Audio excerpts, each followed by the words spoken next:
You are live. Okay, we are live. It's the Senate Education Committee on February 19th. We're back after a short break. It's about 2:45, and we're going to spend the rest of the afternoon learning about sort of like an introduction to CTEs, how they work, what you do, who you serve. You know what to say. So you weren't here when we did introductions the last time, an hour or so. Okay, so we'll do introductions. Okay, I'm sorry. No, actually, oh, you will do it. we'll start. I didn't know the finger. Oh, sorry. Okay, I lost track of where we were. Keisha Robbinsdale, Chittenden Southeast. Naga Machine, Wyndham County. Dave Weeks, Rutland County. South Boulevard Independent Consent District. Terry Williams, also Rutland. Steve Ackerman, Edison County. And now, you three, in whichever order, introduce yourselves. Melissa, we're looking at you. All right. Melissa Connor, Director of Stafford Technical Center in Rutland. Jody Emerson, Superintendent Director of Central Vermont Career Center. Scott Farr, Superintendent Director, River Valley Technical Center School District in Springfield, Vermont. You're in Springfield, you're in Barry. Barry. Okay. Yeah. So I don't know how to give much more of an introduction than that. So you were recommended to us as the three people who have done this before and helped educate committees in the past. So We spent some time with this committee. yeah, you're ready to go. Just Or at least half of you were here. yeah. That's partially there's actually a lot of new people in the committee. So we'll just get in the introduction. So however you want to do it, just go ahead and start talking to us. So all of the directors in Vermont are part of the Vermont Association of CTE Directors. And so you should have or will be getting our latest version of our letter in response to the APA study. I included that in my testimony so that you could see that. That APA study of 2023, we have had numerous iterations of our response to that and where we stand. And prior to that, there's tons of history that Scott has been able to pull together around funding and governance for CTE. So we have those resources that we can share with you at any time. I think because there's some new folks here, it's really important to talk about career and technical education overall.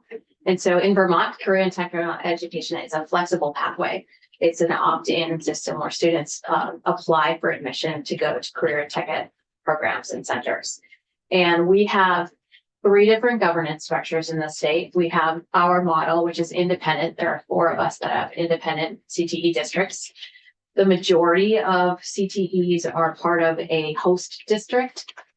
So Melissa is an example of that. She's at Stafford, which is part of the Rutland district. So 2 of you are very aware of that. And then we also have 2 centers that are in independent high schools and are called comprehensive high schools under the Vermont law term of comprehensive and definition, which may be different than what we hear about next week if we hear anything about comprehensive high school. And I say that because the Listen and Learn tour, the only CTE portion of that report, mentions comprehensive high schools in a very small section. So we don't know that that's the model that exists in Vermont currently, or if that's a different version.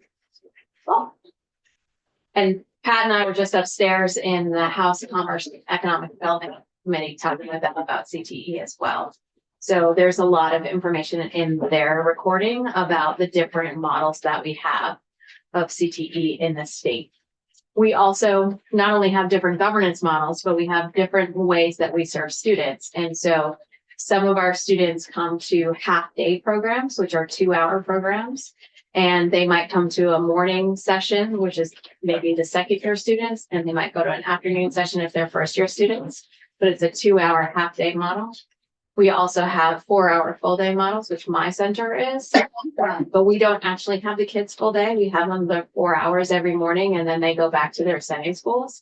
And then we have full day with academic models where students are at the center for the entire day and they receive their academic courses there. Sometimes in a pull-out model where different groups of kids are going out of those programs at different times, and sometimes in like a different type of schedule. So there is no one way that students access CTE in our state.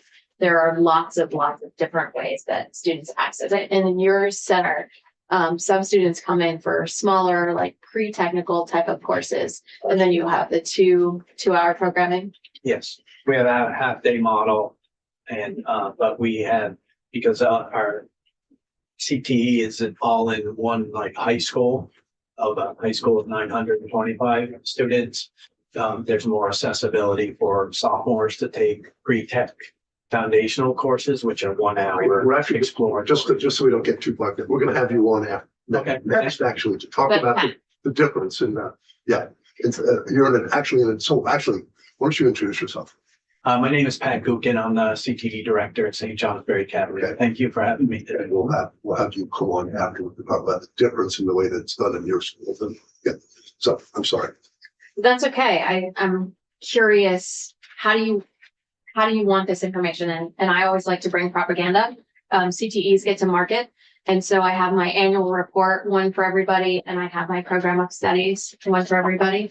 Just so you can take a look at some of the programming that's offered at the Central Vermont Career Center and some of our data as well. I think that helps maybe inform some questions that you might have. Statewide, we do have a proficiency list on the Agency of Education's website for each program. So there are skill-specific proficiencies across our programs that we use statewide. So we do have the same proficiencies as far as the CTE program skills that our students are working at, whether it's in that half-day model or full-day model. But what we deal with as far as proficiencies from our sending schools for our students to graduate is just as diverse as our group. So I have 6 sending schools at my center, and they all have different graduation requirements. So what students need to meet those graduation requirements differ across those pieces. The other piece that my center has that not all centers have is that the director before me was able to negotiate with each of those sending schools. So we have embedded credits. So when you get that program of studies, you can see there's a list of what are the embedded credits or proficiencies that students who attend CVCC get. And those are in there. And that was because all of our sending schools agreed to uphold that for every program that we have. That's not true at all of our all of our CTEs across the state. I'll go next since we're the same kind of governance model and clear the way for everybody else. I've been there 21 years at River Valley. We serve Springfield High School, Green Mountain, Bellows Falls Union, and New Hampshire School. We have a dozen programs. We have the full breadth of what is called pre-tech programs because our region feels it's important that 9th and 10th graders get an exposure. But travel time is a challenge. So we offer what's called pre-tech foundations, which is primarily for the students from our neighboring high school, Springfield High School. And they come over for an hour, and we offer, each program offers a pre-technical studies foundation so that kids can try it out. And over the course of their 9th and 10th grades, they can try out 4 different programs to see if that's what they want to do. Because transportation is a challenge, we offer what's called pre-tech exploratory, and they come for 2 hours, and they're from our sending schools, Green Mountain, Bellows Falls. Now we don't get any performances because New Hampshire doesn't allow that. But the idea is to offer 9th and 10th grade programming to anybody that wants it, because there are some kids that just want to have that hands-on experience that's not offered in their program, and they're just waiting to get to the program. So our pre-tech programs are pretty well subscribed right now. Like pre-tech exploratory is full, and we've only lost 1 student in the whole year, which means they're liking it. The other thing that we do that is to get kids fired up to come is we have a pretty extensive middle school outreach program. To act as a segue, we do 2 different kinds of tours on campus for 7th and 8th graders. We offer a summer tech camp. Also, we partner to offer more specific summer tech camps for middle school students. We do after school CTE awareness and exploratory program called Tech Time. So it's meet for an hour and a half, and you're welding within 10 minutes of getting there just to get their attention. They're very safely welding, but yeah. And then who knew about this one is that we would offer that that after school program, we would offer robotics. 2 years ago, we had 5 kids that would show up. Now we have over 35 kids showing up. They're on the ground doing robots. They're in the air doing robots, and it's a good way for them to learn programming, teamwork, and all of that. And I think we've been to 4 or 5 events here. And what has happened with that is the 8th graders who are in the robotics club have signed up for pre-tech engineering. They're getting a college credit, and then they're signed up for engineering next year, where they might have said, "Oh, engineering is too hard." Well, now they understand. So we were really surprised at how that is thriving. We use grant funds to do that, and we also employers who have supported the engineering advanced manufacturing program have put their money where their mouth and are making donations to further support the club, because robots cost money, travel costs money, t-shirts and all of that goes into it. It costs $300 to feed the whole crew pizza when they come and compete.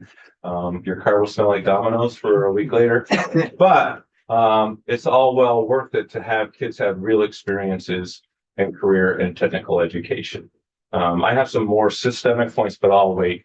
I think the other piece that's important that's across all of our centers is because we get Perkins funding. That's how we're held accountable. It's federal funding. And all of our programs have to have industry recognized credentials or college credits. So they either have 6 college credits or more, or they have 3 credits and an industry recognized credential, or they have multiple industry recognized credentials. And so that's really important to think about, because a lot of people think about vocational, the old career tech ed as that just hands-on learning, but there is a lot more to it in today's CTE than there used to be 30, 40 years ago. I'm going to do a little bit of a piece here. We testified almost a year ago, Melissa, Jody, and I, in this very room, Senator Campion was at that end, and our data, the Perkins data was just hitting about when, and I've been on the road all day, so they were all talking about, well, our data came, blah, blah, blah, blah. Senator Campion had got data, and he was asking, what is your graduation rate? And the graduation rate around the state is 10 to 12% higher than the average for CTE students as opposed to regular education. Now, I didn't have the number because my data didn't drop at the time, so I felt a little bit out there. But about a year ago today, that's what he opened with. I remember. Yeah. So I'll let Melissa in quickly, just so you can. Sure. So thank you for having me here today. Just to give you a little bit of background, this is year 30 for me in career and tech ed here in Vermont. I've served career and tech ed as both a business educator at Scott Center, actually. I also did a stint as assistant director there before I moved to Stafford, and this is year 10 for me at Stafford, back in my hometown, which is kind of nice. You know, I sent you the testimony, and I think we're all going a little off script here today. So I think, just to tell you a little bit about Stafford, Stafford is a full day center. We have a full boat of academic instructors on staff. So our students do the majority of their academics here. For some of the graduation requirements that are up to 11 high schools that we serve need. We do have a flexible pathways coordinator on our staff who arranges independent studies for them, which are not the best way to do things. And that's one of the things that I'm sure we'll get to is the varied graduation requirements. For centers that have a smaller number of partner high schools, what is embedded within a program and what's accepted is a lot easier than when you have 11 high schools. One of them that we partner with on some program is an international baccalaureate school, which adds another layer of complication when you're looking at things. I'm excited to talk about, the proposed models, and I'm not sure, Jody, how you want the format to go, if you want me to just jump in now and then I can be done, or if you want to kind of lead that. So I'll leave that up to you, Jody. I'm not sure how much you want us to get into what we know about the potential proposal, because I don't believe you've seen it We yet. want to talk about that, but I want to ask a few more questions first. So I actually have a question about that, and pre-structured models, would you be better off with one?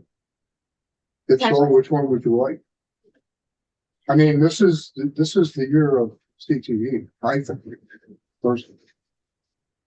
I think there is a willingness overall from the majority of directors to I look at all of them and find out what's the best. I think there's a willingness to consider a one district, which is different than a potential BOCES model that's might be proposed. When APA's report first came out and it said one governance structure, basically we said we would be in support of that if it meets the needs of our students and improves access.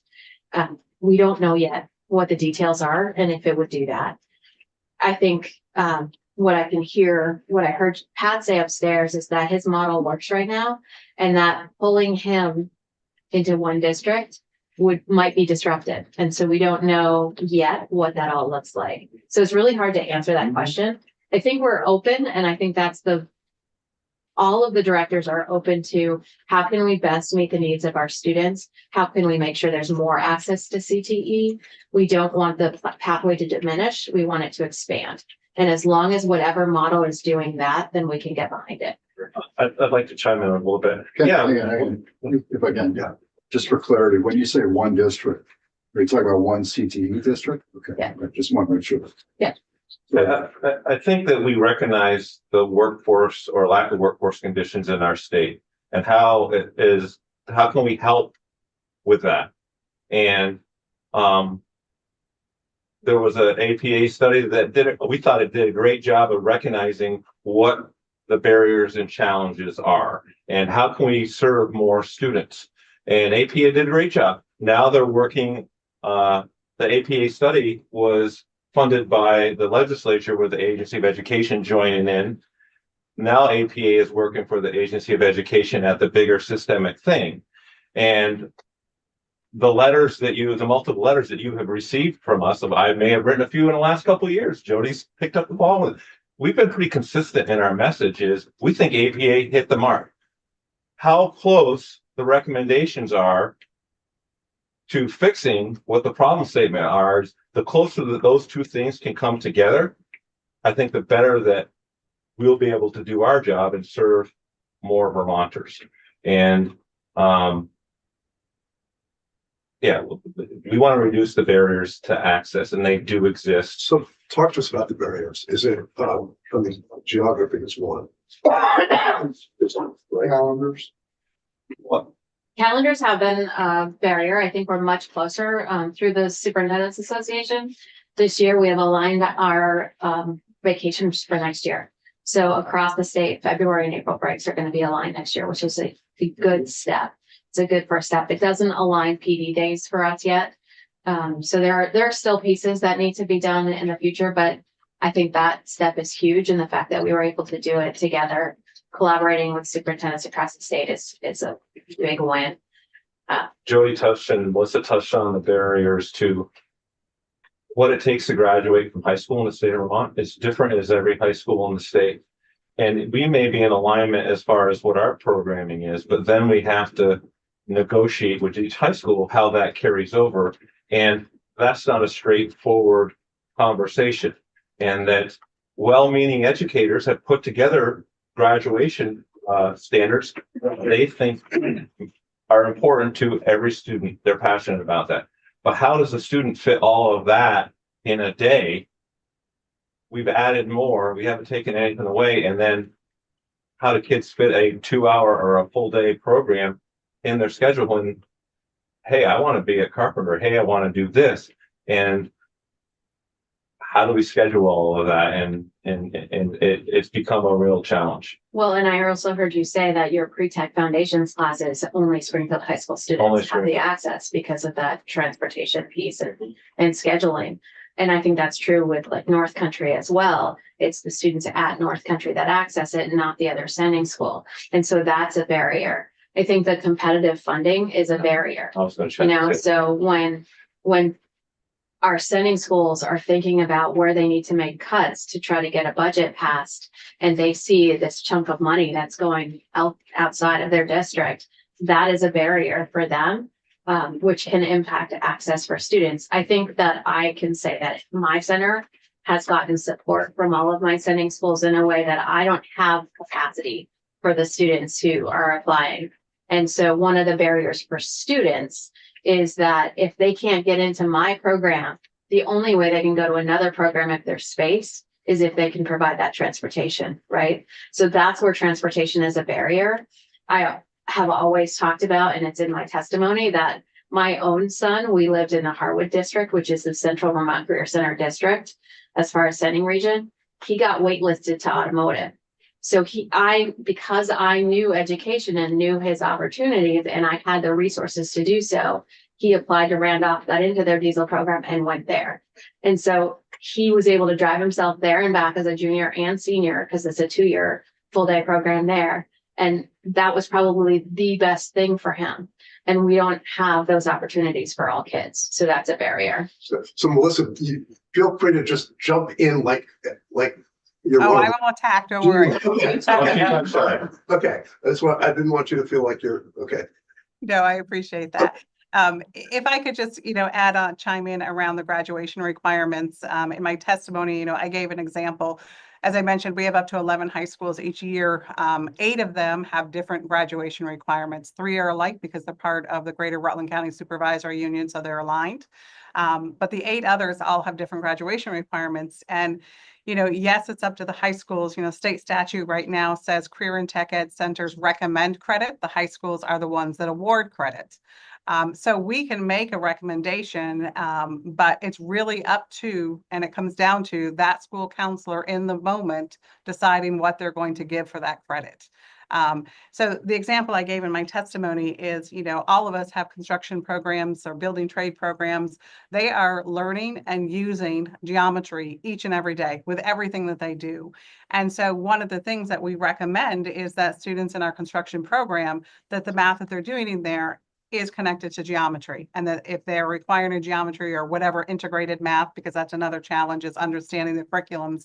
They're all sequenced differently at the different high schools. But it really comes down to what that high school, we have some partner high schools that will give them and say, yes, this meets their geometry requirement, but others refer to it as an elective math, which does not count towards their graduation requirements. So if they have 3 credits of math required, this counts as an elective credit. It does not count towards math. And so that's a frustration for us, because our school counselors will be sitting down with prospective students and parents, and they want to know, how are the courses here at Stafford going to help towards graduation? And we simply can say, this is what we recommend, but it really is up to your high school. You need to, so that creates a barrier. It creates some doubt in parents in terms of, is my student going to get what they need in order to have graduation? So I know for Stafford, and I can speak for Stafford, that is a great frustration for us. Jody mentioned the funding. Just last week, I was in a regional superintendent's meeting, and one of the superintendents said, "Scott, damn, you're costing me a lot of money." And this is a guy that is very, very supportive.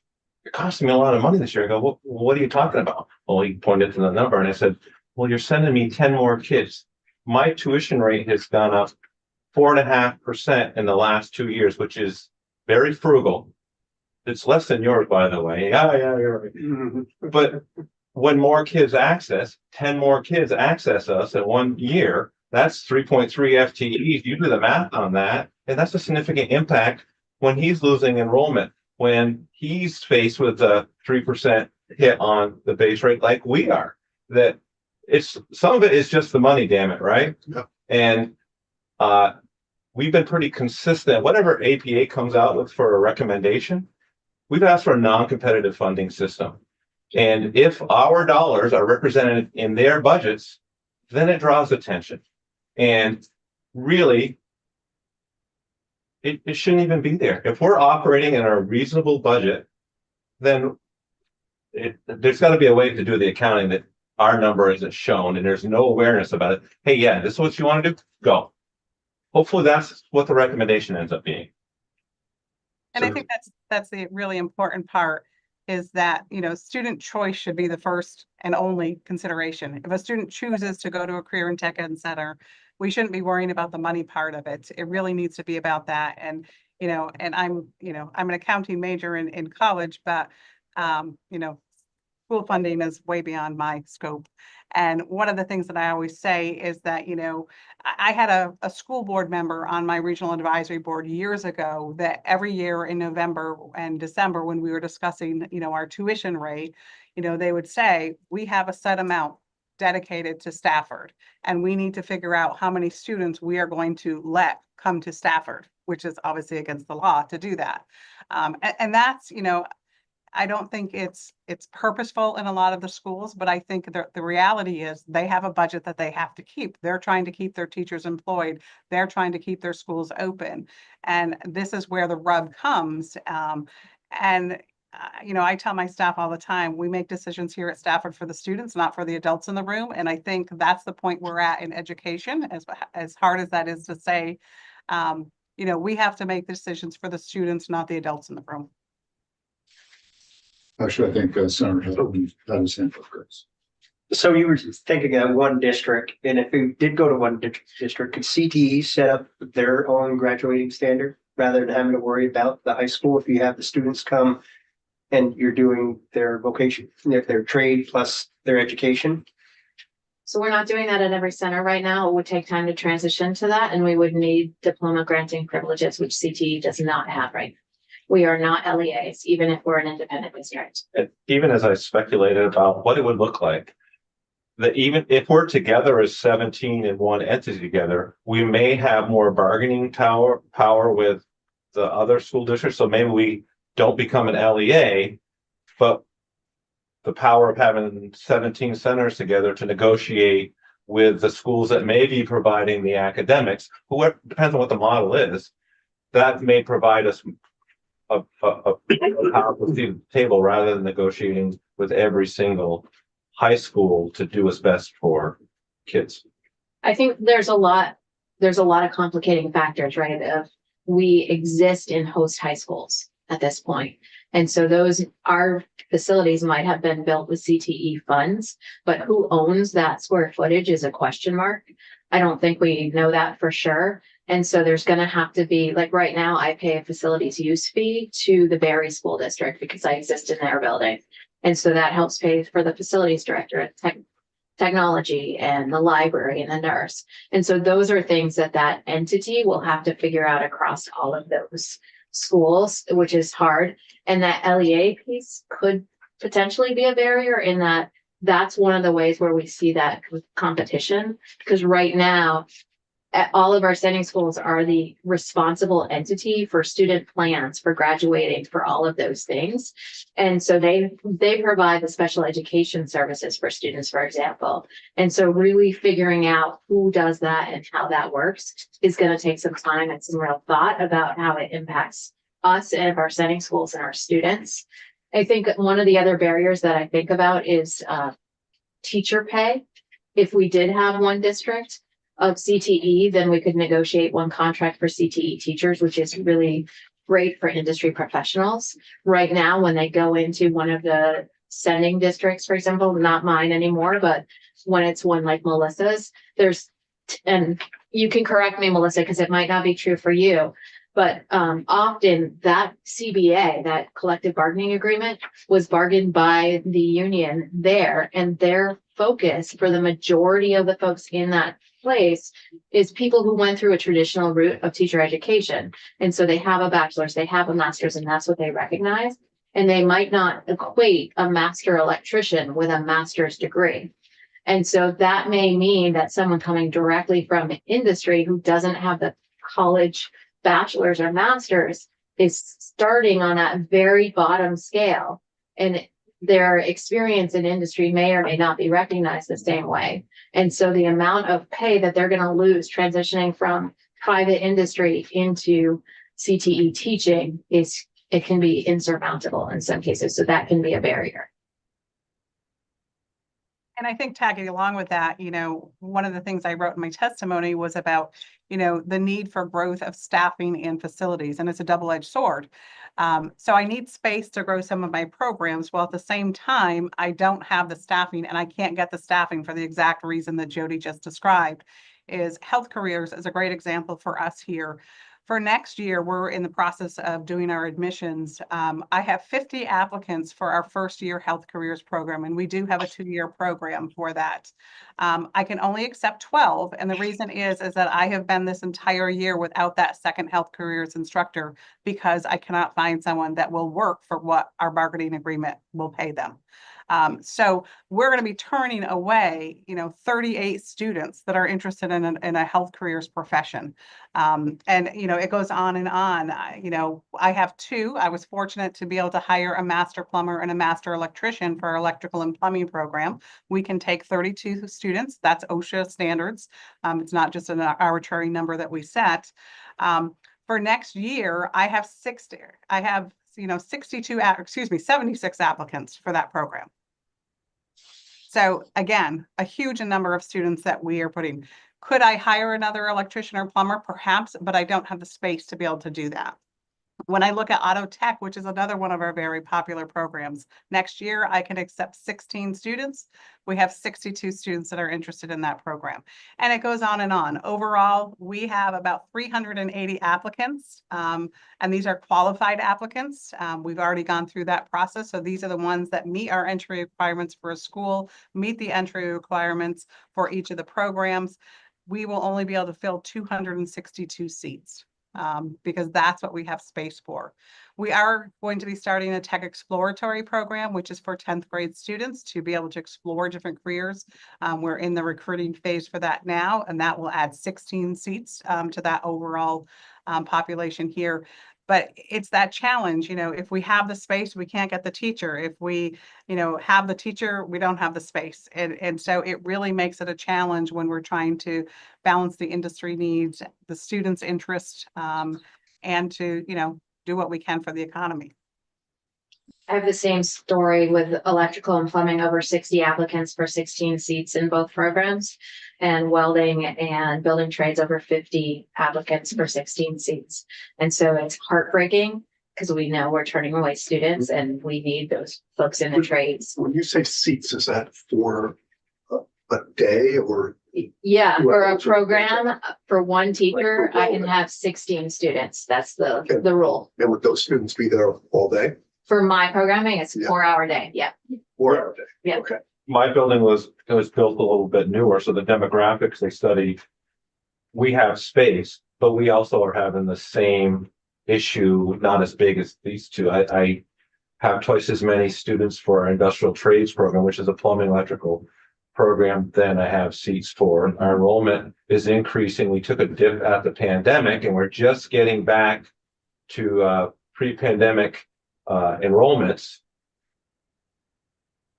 But I'm running out of seats in some programs, and I think Jody's the president this year. If I say generally CTE enrollment is up around the state, I think everybody would nod. Yeah. And that's in face of a general decline in high school enrollments. And I say more kids are interested in the trades. There's less of the stigma. The governor has come out. Kids are being a little bit more frugal as far as what they do next, and they see the trades as a good alternative, and we're experiencing some of that. I don't have space. Um, We're overeducated. yeah, so Curriculum, is there any problem with having a common? No, We're all required to have either a dual enrollment class or industry recognized credential that's pretty weighty. Some combination of that in each program, and that's again another Perkins requirement to make sure there's rigor in our curriculum. And we all have some versions of the same thing. Okay. The class may be from a different college with a dual enrollment class, but it's still an approved class for our. I'm thinking of one Construction district, core or apprenticeship level 1. one CTE district, if you would be common across the whole spectrum for all 4. So can I interject and ask if anybody's heard that this one CTE district is kind of a goal? Like, we hear a lot of buzzwords. We've heard a couple months of overview of potential. What we're hearing as the goal is that CTE would be an education service agency or a BOCES model. And so, but it wouldn't be the BOCES where sending schools opt in. They're under their 5-district model from the Agency of Education, they would all have to send to the BOCES. So the funds would come to the BOCES and be distributed from that. That's about the level of detail we know. That's our understanding of what the proposal is likely to be, unless there's been a change. So you're all competing for the same students. I consider it coaching. Some people are, I think we're competing for the funds to Okay. keep our programming open in potentially in that model, because we just don't know how are the funds going to be distributed. Some of what has been put forth in front of us, but not fully proposed yet, is that this BOCES or Education Service Agency would be in charge of human resources, transportation. So pulling the transportation off of the sending schools into that entity so they would pay for all of the teachers, all of the directors, all of the staffing. Some of the pieces that might make a lot of sense as far as saving money are like, we would all have the same finance system. It would be purchased for one entity instead of me paying 50,000 for that finance system and you paying 50,000. Now we have it for the state, right? We might have one learning management system. HR department. Right. So there are some efficiencies that could happen with that. And there's just so many details that aren't worked out that it's really hard to wrap your head around and think about, okay, what are the next questions that we have to answer? so how long would it take you to come up with a perfect plan? Perfect plan. But I mean, if you tell, right now, we set the policy. Yeah. Policy. Yeah. If you guys tell us what you think the perfect plan is, and it makes sense, maybe you get more mileage out of that. Would require 17 of us agreeing. So you talked about, when you first started, you talked about the different models. Yeah. You two you have independent, SU, you're independent SU or independent district. Yeah. What do you see as the advantages of that for you, for the 4 of you to operate that way? So I'm the newest district in the state, and I am fully ready to step away from that if there's a better model, right? But for us, we had Berrytown and Berry City making the decisions for 18 towns. So basically every CTE has a regional advisory board. For us, it's our school board. But for any other center, it's the regional advisory board that makes recommendations to whatever the district board is.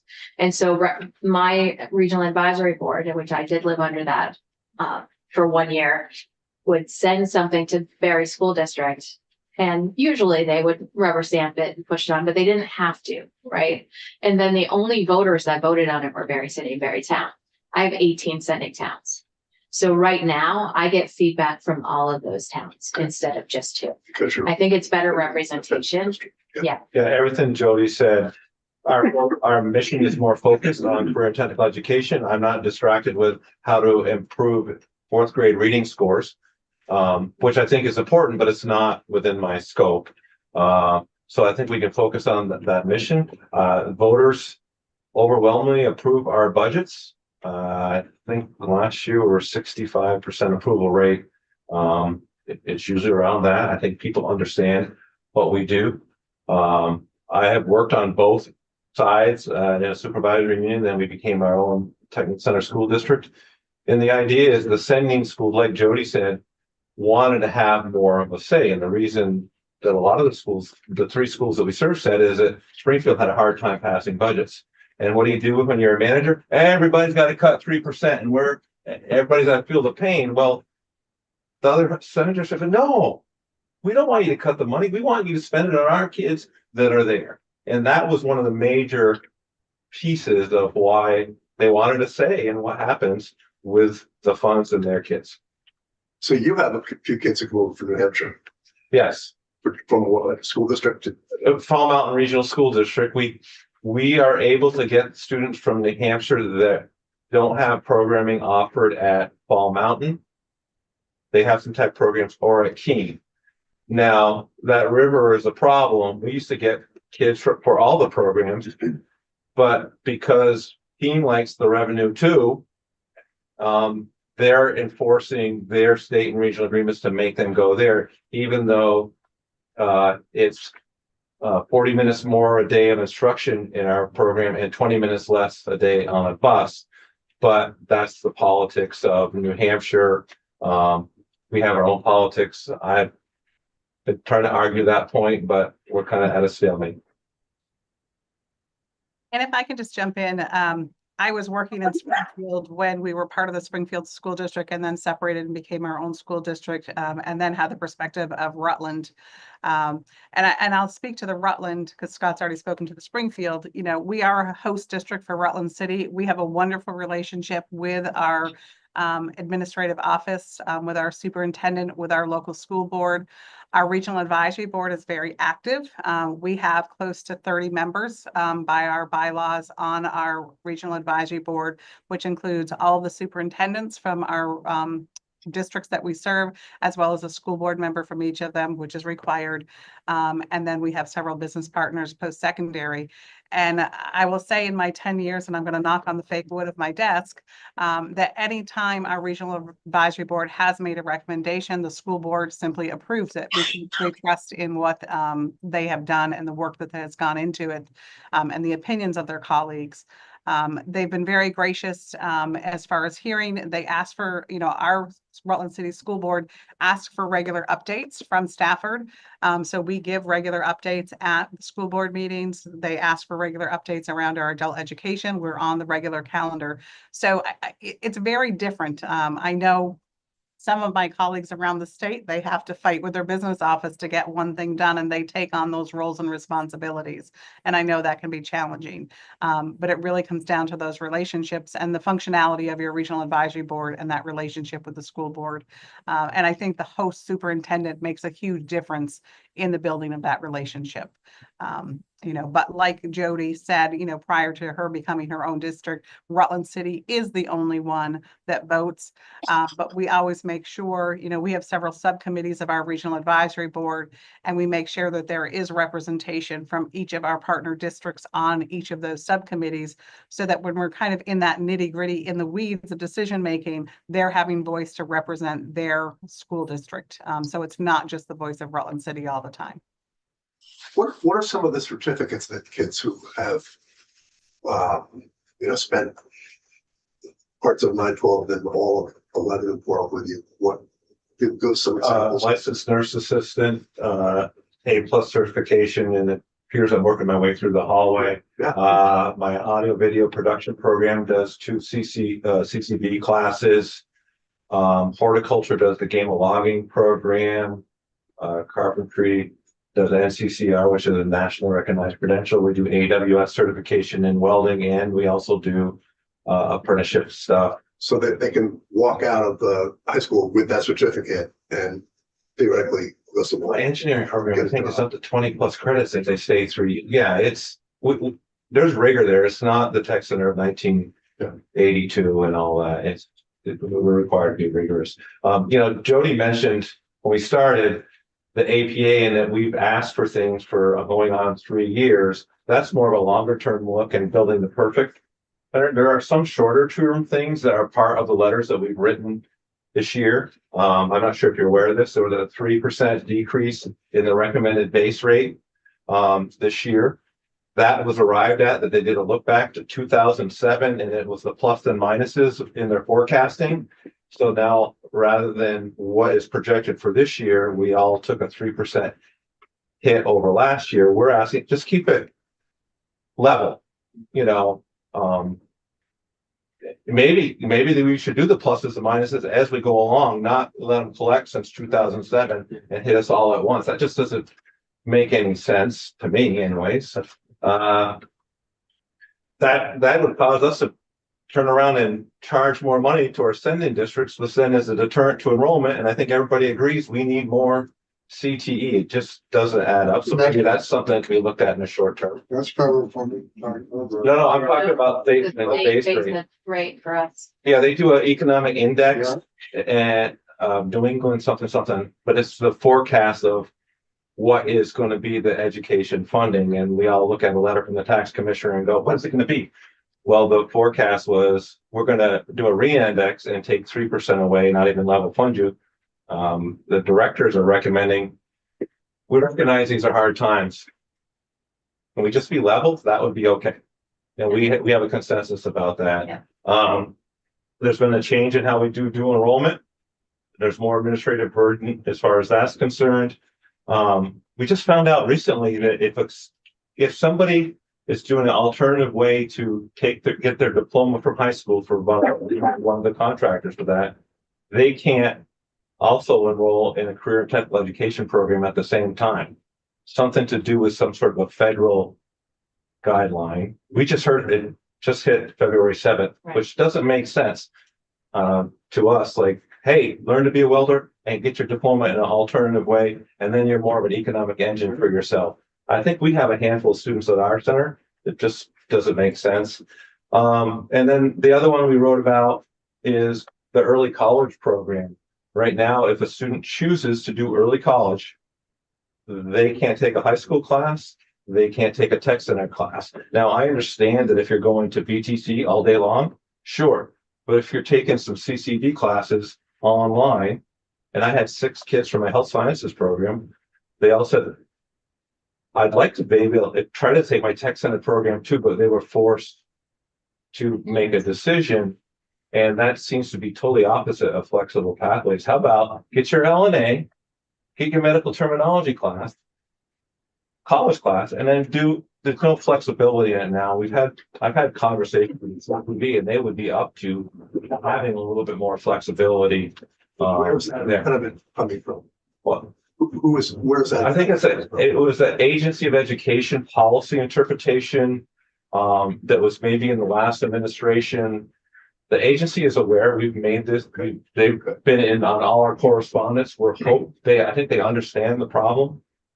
We haven't seen a proposal. So again, it's a competition of funds otherwise, right? Because if you are paying for a student to do early college and CTE, that student is double expensive, right?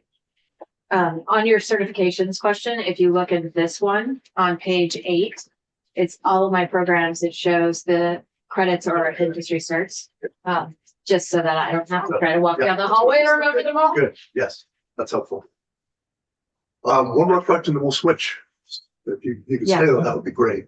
Yeah, I mean, maybe anyone can speak to this. I mean, when I hear what you're saying and look from like the big vision backwards, these are and can be lifelong places of learning, generational exchange between people who have skills and can offer them nimble enough to figure out what Vermont needs and provide programming and classes. Number one, I hope you'll come to the Economic Development Committee in the morning, because we just always say CTE, but it makes me sad to think that you're asking for level funding when we need a workforce, and we might otherwise spend money on new programs or initiatives that just replicate or kind of duplicate what you're already doing. And that's a big bias of mine from when I chaired the committee, is like, why wouldn't we just fund what's working and create more spaces? So I hope you'll come to economic development or have that conversation. And I'm just curious, what it would look like for you to stay involved in this conversation. You have colleagues who've said things in less diplomatic ways than you have, and I really appreciate that. I appreciate the diplomacy and the non-diplomacy. They just feel excluded from this process, and I think it would be a disservice for that to happen at a time that our economy is so central to everyone's priorities and thinking, and that we're going through this major transformation. So I don't know if you have. We want to be a part of the process. Yeah. We do not have a lobbyist. Okay, So we're kind of doing that work. right.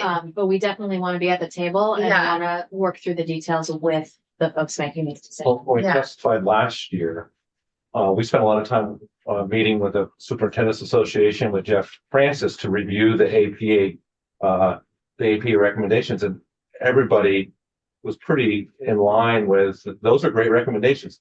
Now, what are we going to do about it? And as you can see from our documentation, we haven't changed our stance in in the years. Mhm.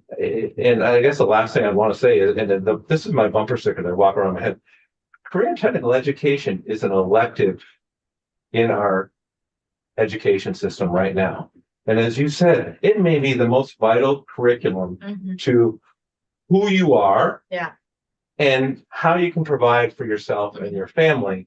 But in our education system, let's see if we can fit that in with all your other requirements. And that just seems very backwards to Right. me. Or And the ugly stepdaughter who's gonna become Cinderella. Can I just add a thing? that's her bumper sticker. I didn't mean to ask flippantly if you have a lobbyist. This building works in funny ways, and there are moments where we'll need someone to turn to, or, you know, we might need someone who's paying attention to some decisions being made. And if you, maybe if you've already done this, but if you could nominate somebody or have a point person, that's gonna make it just easier for us in a really, and I know that's a lot to ask. Well, you do the You can rest of it, you do. call at any time, Yeah. and I am close enough that I can make it here. Okay, so you're like our person. Yes, We have your email on. So, You have- if you would How much do we stay, do? would make. We will. We can be able to agree. Or- that's right. Switch, we'll switch to the third model.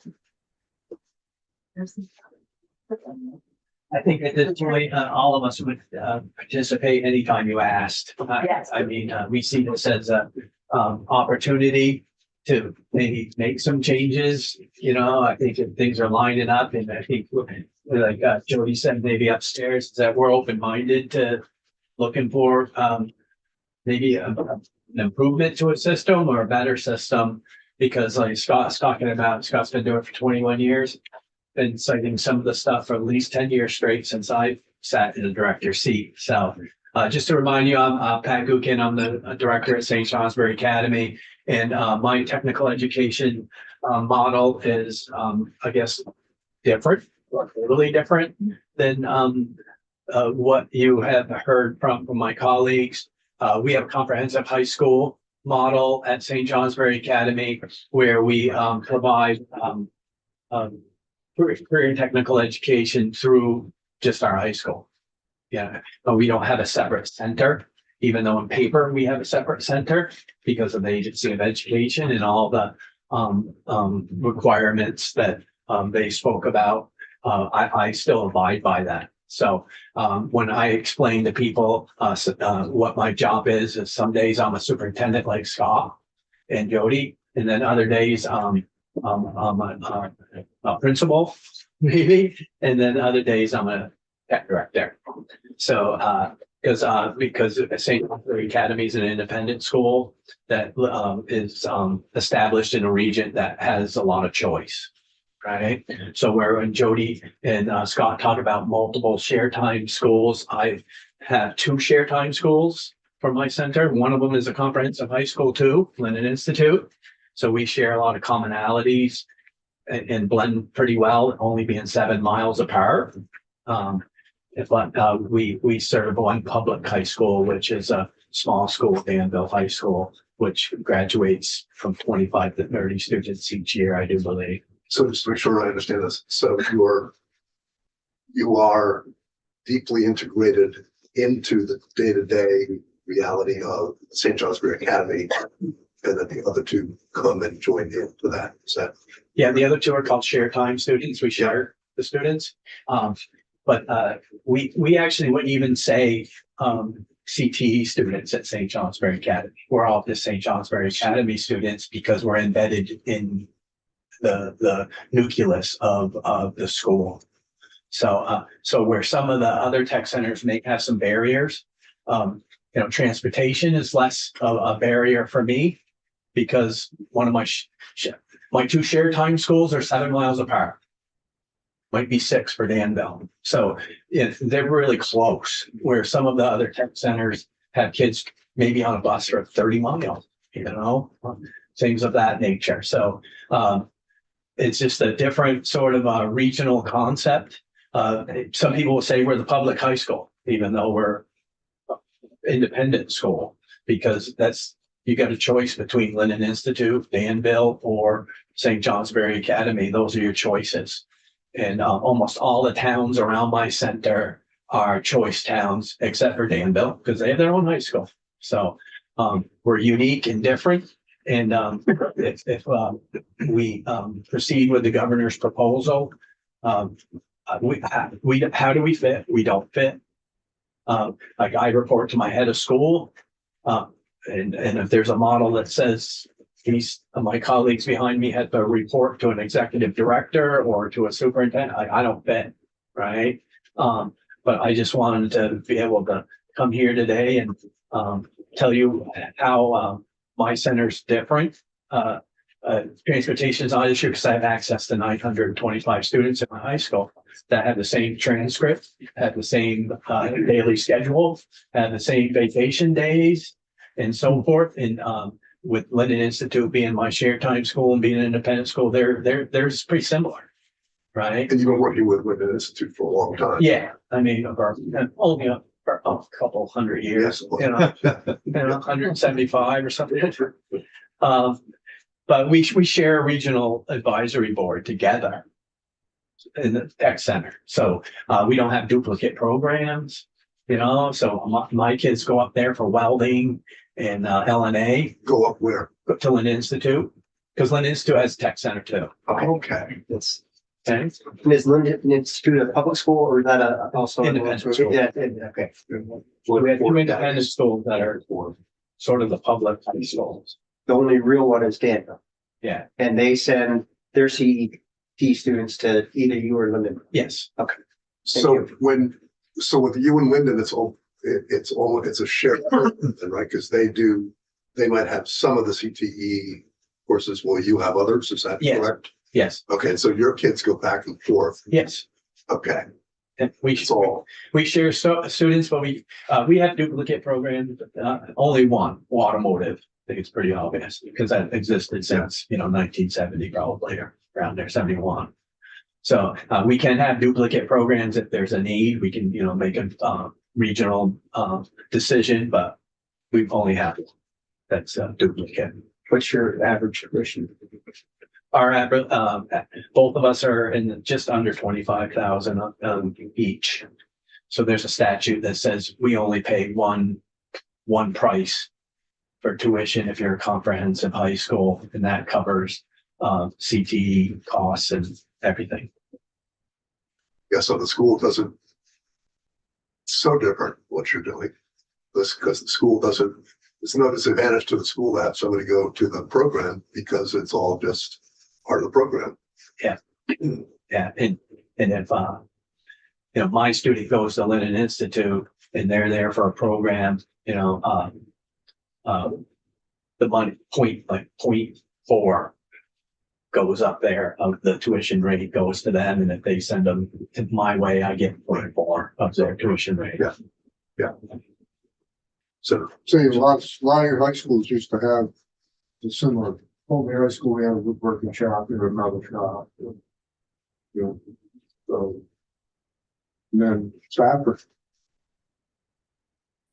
A lot of our students went to Stafford for automotive and welding and.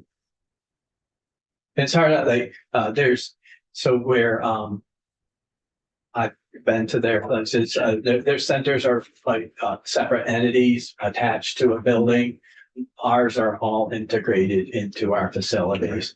So you may see biology, if we walk down the hallway, chemistry, electricity, robotics, another science class, human services, business. So we're in the science department, kind of. We're not separate. Now, obviously, there's downstairs on the ground levels where automotive is and welding and construction and woodworking and plumbing and stuff down on the, for ventilation and the bay doors and all those things. But, So you don't have to bring kids in like the other CTs are to, try and entice them to join. Yeah. They see it every day. They see it every day. And our dining halls in that same building too. So our kids eat with all the other students. They go to the same English building for just like everyone else, the same math building as everyone, and social studies or the language department. Our students can take language, right? you know, I sum it up this way. Where at your tech centers is the valedictorian of your high school taking woodworking? Yeah. That's true story. Yeah. I'm not making it up. Yeah, and the best day was. Hey, I have a salutatorian in my EMS too, bro. Yes, good. Yeah. I had my hello anyway. The best part was she was in there and she said, "This is where I use that geometry and trig." Yeah. But Yeah. that was a great day. Our CTE kids, you know, obviously don't go, majority of them are from that school, so they're playing sports. Just like any other high school student. They don't go, I only have one sending school. I mean, we follow the Danville students because he's on the basketball team, and our kids actually go up there and watch him because, you know, he's our classmate. So you and Lyndon are the two comprehensive? Yes, And you're the only, yeah, you are the. we're the only two two comprehensive. that are comprehensive high schools and independent schools. Yeah. And we just happen to be 7 miles apart in one region of St. Johnsbury. And we had 925 total students at St. Johnsbury Academy, and I think LI is just slightly over 400. So we serve, you know, over 1,300 students in the St. Johnsbury area, which is a service region by CTE standards. And so the two of you then kind of coordinate which school is gonna offer which. Yeah, but we have a regional advisory board where it includes local superintendents. But I mean, you're not both doing welding, you're not both doing No, everything. You sort of, you coordinate with each other, which it makes sense for which one to do. Is that? yeah, you would come to a decision at your regional advisory board. Like I started plumbing 2 years ago. So I came up with the idea, we need it, right? Definitely need plumbers. And so I proposed it to the regional advisory board. Did I talk to the tech director at LI first? Yeah, I told him I was gonna do it and everything, you know, we have to work together every day. We're sending kids together and he's like, go for it. You know, so we got it approved and I had my second year plumbing program up and running this year. I'm gonna have 20 students in it. So just to make sure I understand it, so you talked at one point about you report to your head of school, Yeah. and then you have the advisory board. How does that work?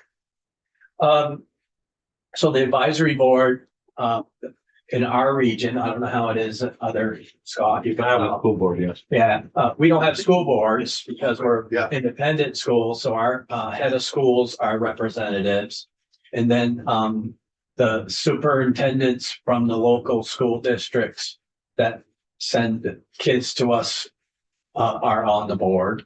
And there's 3 supervisory unions that oversee the elementary schools in our area. Because we're the choice school for only for high school. There are a couple towns that are choice in elementary, but that's a different discussion. But so they're on there, and then we have 2 members from like the business community in there, and we have like Department of Labor representative. So they form a board because we don't have a school board. And then we're as directors, we're not on the board, we're just there as participants. But you have advisory. Okay. Yes. So Danville, when they send their kids over, that's all day? Half day, we're a half Okay. day program All right. So they get their English, math back at at Danville. All Yeah, right. which with like students from Danville, we have the same barriers, issues that everyone else has, graduation requirements, transportation, we'll come and get them and all this stuff, but it's just a logistical thing, even though it's close, that we have, we typically only get seniors most of the time because they're still getting some graduation requirements at junior. The money follows the student, and you're got a senior class of 25 students. They may not come or may, so, And the last, are most of your curriculum overbooked, getting way more applicants than? so we have, we are not at the level of being overbooked as like Melissa spoke about, which is just hard to imagine for that. We don't have a waiting list at this moment. we're pretty close. But we're out of space and we're looking at, alternative space where, some tech centers may build a house in a facility that's at their center. We don't have that ability, so we just, work with, community partners, and our teacher takes the kids out to a new house that's being built and then help build it with that, contractor in our community, and we build bonds that way instead. So we do have an auto shop that can do everything, but we can't build a house like they can at Green Mountain Tech or. Yeah. We don't even have a space like you have at a parking lot, right? When you're doing Oh, that, that's gone. that's gone. Yeah, Yeah. we lost that. In the facility merger. And that's what's like, so different with us. Yeah, obviously, we own all our facilities and, because of our independent nature. But and then if we wanted to build something, it would be done from our, trustees and capital campaign, which is totally different than public dollars, but. Just a general question, how does the Hannaford Center fit into this? It is an independent center, like Scott and I. Yep. They have two campuses. One is on the Middlebury High School campus, and then they have a North campus, which has, I think, two programs in it. The impacts for them would be a little different because their tuition rates are much higher than what I think the proposal base amount for students is going to be. So they may have to cut programming depending on how those funds are distributed. Do you guys collaborate with them? Nicole, their superintendent director, is a part of VACTED. So all of the directors are part of our association. I think getting a lot of mail from. Yeah. They got some good things. I think Melissa coordinates as far as students because Addison and Rutland are pretty close together as far as kind of clients. So there may be kids that go for the program that they want. Yeah, there are 3 programs that we offer that Hannaford does not. And then like when our welding program is over enrolled, Hannaford just started, so we do give the kids the option of going up to Hannaford for that. So during this time of year, Nicole and I are emailing quite frequently about students and trying to find spaces for them. Jody touched on it. There's an organization of many tech center directors and there's some unknowns about where we're all going to go with this. So there's speculation that happens and people get worried and there's too many unknowns. We haven't seen the recommendations of APA. We have 4 people on the committee, so we're pretty well in tune, but we haven't seen it drop yet. And we always get worried about the unknowns, but I also think we got to be brave about, hey, maybe we need to adjust a little bit with who we are to serve our state. And I think as public figures, that's what we're all supposed to do when it makes sense. So it is hurting cats a little bit. Yeah. I think you mentioned Pat Green Mountain and what Eric said upstairs. We were in the economic development, Commerce and Economic Development Committee this morning for House. And what he was talking about was that he does have a building that was renovated in 2008. And so he has spaces that are ideal for his programming. And so they can build a home inside that center every year and send it off. I don't have enough space for that. I don't have enough space for the number of kids that are trying to come in, similar to Melissa's problem with the number of applicants we have versus the number of seats we have.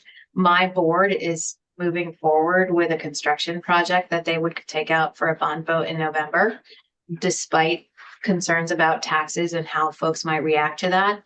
The feeling is we can't keep holding students back from accessing CTE.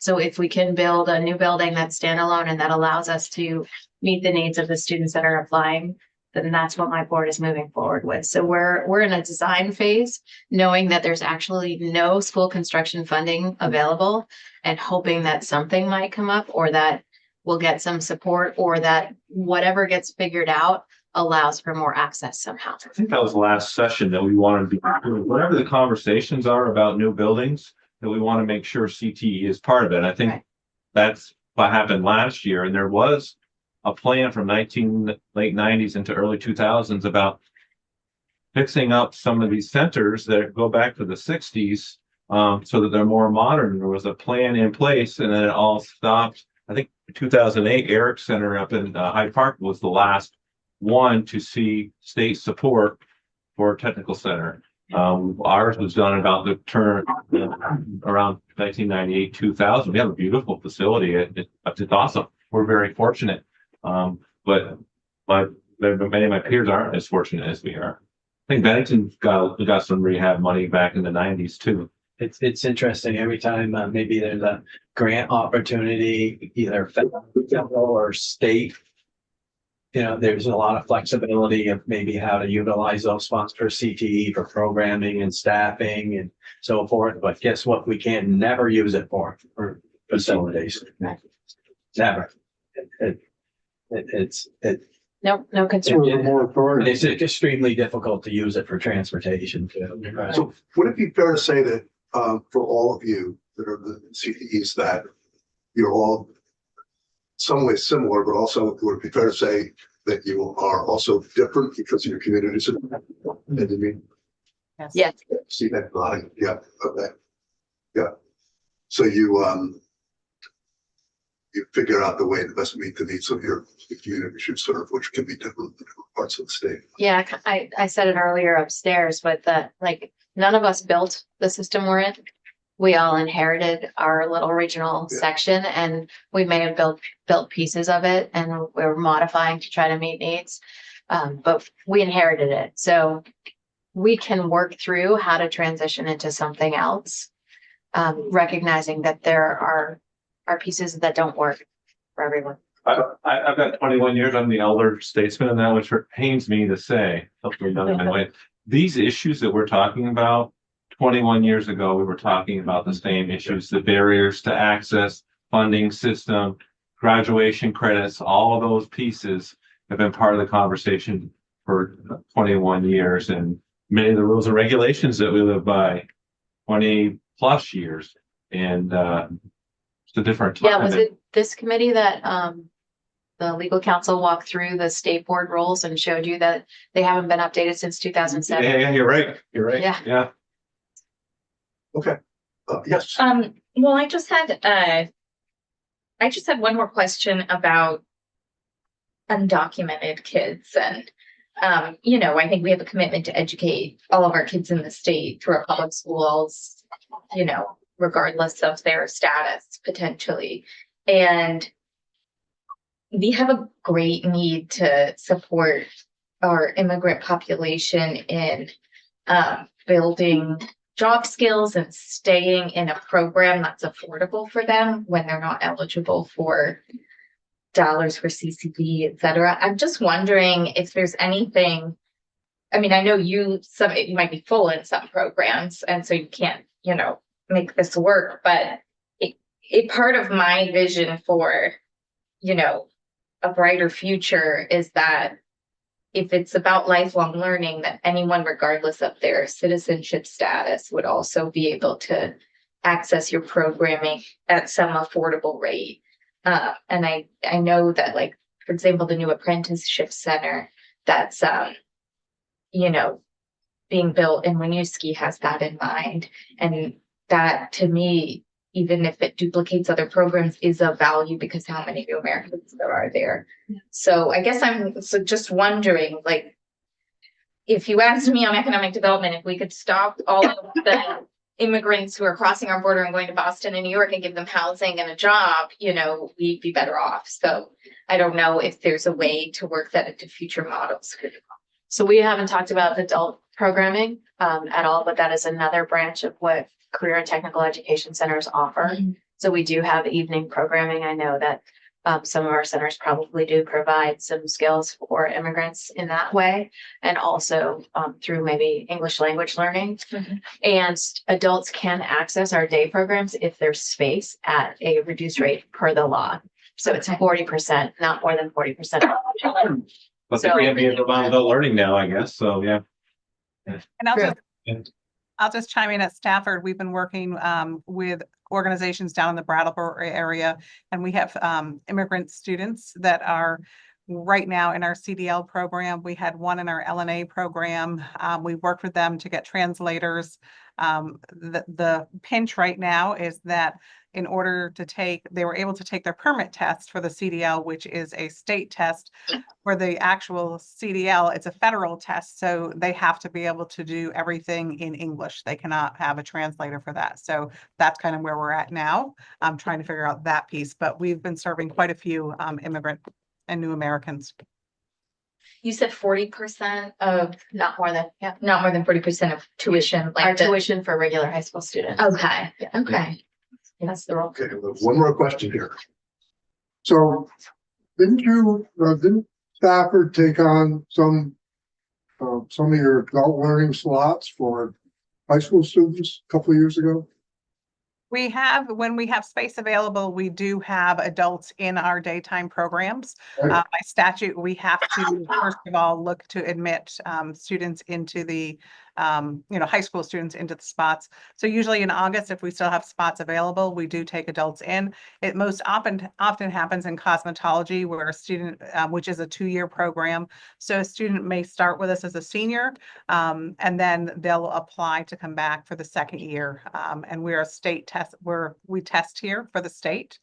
So the students actually can, a lot of our adult students will finish in January. So we have a January test date and they can actually become licensed cosmetologists in January. Good. So this year we had 3.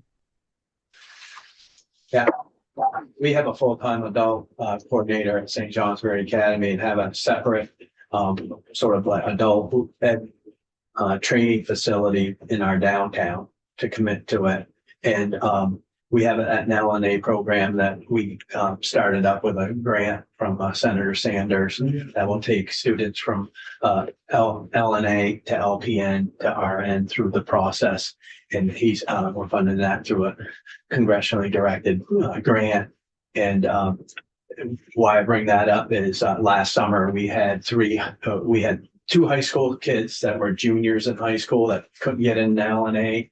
Did it during the summer. We had 2 graduates that could never fit it in their schedule when they were in high school. And then, we had some other demographic, single moms were in there. There was an English language learner in there. So we had 8 students that accomplished that during the summer. So adult ed is actually, and I already got 2 students that are juniors this year in high school. They're going to take LNA this summer. So adult ed isn't always adult ed, or, it's turned into workforce training, right? And so there is some flexible pathways where we kind of get this, stereotype in our head, adult ed, totally adults, coming back to learning skill and so forth. But it's an extension of the education that we provide during high school sometimes, because, sometimes they just don't know what they want to do when they're a junior in high school, right? Or senior. We also have several high school students from Burton Academy that will take our adult evening program, and the Stratton Foundation actually pays for them to do that. So they'll come up here. They don't want to commit to a full-time program, but they know that that's something that's of interest. So we've had that. Welding is the most popular one. We've also had phlebotomy and LNA as well. There's a lot of programs through the Department of Labor that'll help now. Fund adult learners for like lineman school, and there's funds from BSAC that's wonderful, right? So there's a lot of funding for support for scholarships and financial aid and adult ed that helps fund it, but overall adult ed at CT level is not funded at all. We get $20,000 from the Department of Labor and that's it. And some people don't know adult education is under CTE. So thank you. Thanks. Yeah, thanks. All 4 of you. That's really, Thanks for listening to us again. it was really helpful, and we'll stay in touch. We get asked, we'll come at Yeah, anytime. yeah. It's our passion. Well, Thank it's you. important we get this right. So, okay. That was all. Thanks. Thank you. Thank you. See you, Melissa. Oh, thank you. My